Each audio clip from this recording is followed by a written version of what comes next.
Welcome to another edition of the Texas Tech Hoop Scoop. I'm Jarret Johnson. I'm joined by the mighty Joe Yeager. Mighty Joe, man, the Red Raiders won their fourth straight. Went out to a 9-3 record now after beating Cal State Bakersfield. They really pulled away from them there in the second half.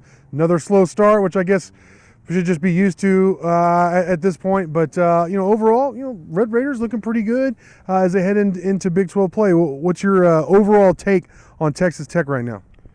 Well, it's still a team. I mean, they're kind of, in a sense, where they were when the season began, in that we knew that this team had a lot of potential. We knew their athleticism was there, okay? We also knew that it was going to take a little bit of time for everything to really click together, and I still see it that way. I mean, I think this team, we see the potential. We know at some point this team is going to be really, really good. But they still, to me, have not clicked. They haven't snapped into place. They're not playing. They're not scratching the surface of what they can be. I mean, now they have made modest improvements, and I thought they took a step forward against Bakersfield versus what they did against Southern Miss and what was the other team? Rio Grande, UT Rio Grande Valley. How could you forget that? Man, all these acronyms just drive me up a wall. So I thought they played better against Bakersfield. But they've still got a ways to go, and they've got a mighty, mighty tough opponent in the first conference game, Oklahoma State. Yeah. Fortunately, it's here and not in Stillwater. This place will be totally packed out. It's going to be a rocking crowd. But that's going to be a heck of a game. It's going to be a tough one, and that's going to tell us a lot. Really, I mean, it would be different. If you were starting against TCU, which looks like with Kansas State perhaps the weakest teams in the Big 12, but Oklahoma State is a legitimate Big 12 test. That's a potentially top 5 Big 12 team this year, Oklahoma State. They got their guy Isaac Likely back. I think he had mono or some undisclosed illness. I don't know what it was, but anyway, he's back. And those guys, they played Southeast Louisiana yesterday, I guess it was, held them to 31 points. And now Southeast Louisiana, I know, but still, I don't care who you're playing. When you hold them to 31 points, so you got to be ready. They got the shooters still. They got Ziagwa and Lindy Waters. Lindy Waters, we all kind of remember what he did last time they came down here. And Tech's perimeter defense this year has been a little bit of an issue, so it's going to be an interesting game. Yeah, right out of the box. I mean, Tech faces two of the top 4 or 5 Big 12 teams with Oklahoma State, and then Baylor at home again, who's number 7 in the country. So, look, Red Raiders have shown they're capable of beating anybody. They beat Louisville in Madison Square Garden, who was undefeated, number 1 team in the country at the time, and they've also struggled against the likes of teams we can't remember their full names, like you said, like RGV and even Cal State Bakersfield for a while. But there were some positives. I think they did handle their business when they came home and played those 3 games after beating Louisville. They're still ranked in the country. They're 9 wins going into Big 12 play. I think they're positioned nicely to go back to the tournament. They're positioned nicely to at least compete, be a part of the fight, as Coach Beard likes to say, in the Big 12. And Jahmias Ramsey looked really smooth. I feel like overall he may have had his best, most efficient game here against Cal State Bakersfield, because 20 points on 6 for 8 shooting, made all 4 of his threes, had that awesome jam, man, on the break. Even had a couple of blocks on defense. I felt like Ramsey was very efficient and played well. What do you think about his game? Yeah, absolutely. He's great. He started out like a house of fire. I mean, he scored 11 points, just bang, bang, bang, bang, bang, and you were beginning to think, well, this is going to be one of those 40-point games. Yeah. Then he cooled off a little bit. You didn't hear too much from him, but then he came alive again kind of late in the second half. When he gets it going, boy, he's really hard to stop. I think maybe a little bit pleasantly surprised by the outside shooting from Ramsey, because that was, if there was a little bit of a knock on him coming in, it was, well, we don't know how good his jumper is. Well, it's plenty darn good right now. I think I always thought that was overstated. I feel like there was a couple of games where he had off games, like in the state tournament, he had off game. So everybody's like, oh, he can't shoot. Well, he had a bad game. It happens to Michael Jordan had some pretty bad games. Happens to everybody in this game. He also had games against like the number one rated team in the state, didn't Geyer, where he hit like 6 threes in one half. So I felt like that. I always felt like that was overstated, honestly. Yeah, apparently it was. I mean, people are always looking for something, to be critical about. Yeah. So. Yeah, it does look like it was overstated. He's, as of right now, believe it or not, he's Tech's best deep threat from outside the line. I mean, it's not Moretti, it's not Edwards, who Edwards had his best game of the season by far. Yes, which was great to see too. Yeah, that is needed so much. Yeah. I mean, if you get those 3 guys going, Morrow, Ramsey, and Edwards, then Tech is about as good as anybody. Yeah. You just got to get them going all at the same time. Yeah, and you mentioned Kyler Edwards. I do feel like him and Morrow, I think they'll probably tell the story in Big 12 play. If they play well, if they're efficient, they take care of the ball, and they actually shoot well, basically. Bottom line is they knock down open shots. Take good shots, take care of the ball, and knock down at least, let's say, 40% of their open shots. I feel like Tech will be really good. They'll be right there in contention to defend their Big 12 title. If not, I think it's going to be a real struggle, because here are a couple things I don't think are going to change negatively. One, they're not going to be very deep this year. They're just not. And 2, they don't have really any legitimate interior size and rim protectors. Now, they've made up for it by great rotation. They take a lot of charges, things like that, and I think there's a lot of potential to grow in that area. But they're never going to be tall, like really tall this year, and they're not going to be deep. So to counteract that, they're going to have to be efficient on offense. They've done a great job of sharing the ball. They're one of the best as far as teams in terms of assists in the country, and certainly in the Big 12. But they need to be efficient, and they need to improve their defense. They do those 2 things. Those 2 guys, Morrow and Edwards, come on. They're going to be a handful, even for the Kansases and the Baylors of the Big 12. Yeah, and I'm least concerned about the defense.